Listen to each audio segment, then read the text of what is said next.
మన దేశంలో జనాభా మస్తుగా పెరుగుతున్నది. చైనా తర్వాత ఎక్కువ జనాభా ఉన్నది మన దేశంలోనే. కాకుంటే రాబోయే కొన్నేళ్లల్లా మన దేశ జనాభా చైనాను మించిపోతుంది. కాబట్టి గా జనాభాను కంట్రోల్లో పెట్టాలని చాలా మంది అంటున్నారు. కానీ ఏపీ సీఎం చంద్రబాబు సార్ మాత్రం గిట్లా అంటున్నాడు. ఎంతమంది పిల్లలుంటే అన్ని వస్తువులు కల్పిస్తాం, పెద్ద కుటుంబం ఉంటే ఆ కుటుంబాన్ని ఆదరిస్తాం, ఇంకా కొన్ని ఇన్సెంటివ్స్ ఇస్తాం, ఆర్థికంగా ఆదుకుంటామని చెప్పి మరొక్కసారి మీ అందరికి హామీ ఇస్తున్నా.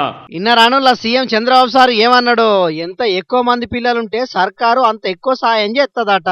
చాలా మంది పిల్లలను గంటలేరు, భవిష్యత్తులో పిల్లలు లేకుండా పోయే పరిస్థితి వస్తుంది. కాబట్టి ఎంత ఎక్కువ మందిని కంటే అంత మందిని సర్కారు తరఫున చూసుకుంటామని చెప్పిండు. అనంతపురం జిల్లా ఛాయాపురంలో పెట్టిన ప్రజావేదికలో మాట్లాడిన సీఎం చంద్రబాబు సారు ఆ పిల్లలందరికీ ఒక్కొక్కరికి ఒక్కొక్క ₹1,00,000 బ్యాంక్ డిపాజిట్ కూడా నలుగురికి చేస్తాను.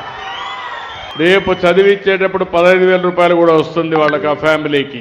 ఎందుకంటే ఓసారి ఇప్పుడంతా కూడా జనాభా తగ్గిపోయే సమయంలో పిల్లలు కూడా లేకుండా పోయే పరిస్థితి వస్తా ఉంది. అలాంటప్పుడు పాపం కష్టపడి పిల్లలను కంటున్నోళ్ళను సర్కారు తరపున తప్పకుండా ఆదుకుంటాం, అన్ని తీరులా సౌలతులు కూడా చేస్తామని భరోసా ఇచ్చిండు. అయినా సీఎం చంద్రబాబు సారు జనాభా గురించి మాట్లాడు ఇదే మొదటి పారి కాదు. ఇప్పటికీ చాలా మాటల ఈ ముచ్చట చెప్పిండు. ఇక కూటమి సర్కారు అధికారం చేత పట్టిన కాడి నుంచి అయితే ఎక్కడ మీటింగ్ పెట్టినా పిల్లలు కనాలనే చెప్తున్నాడు.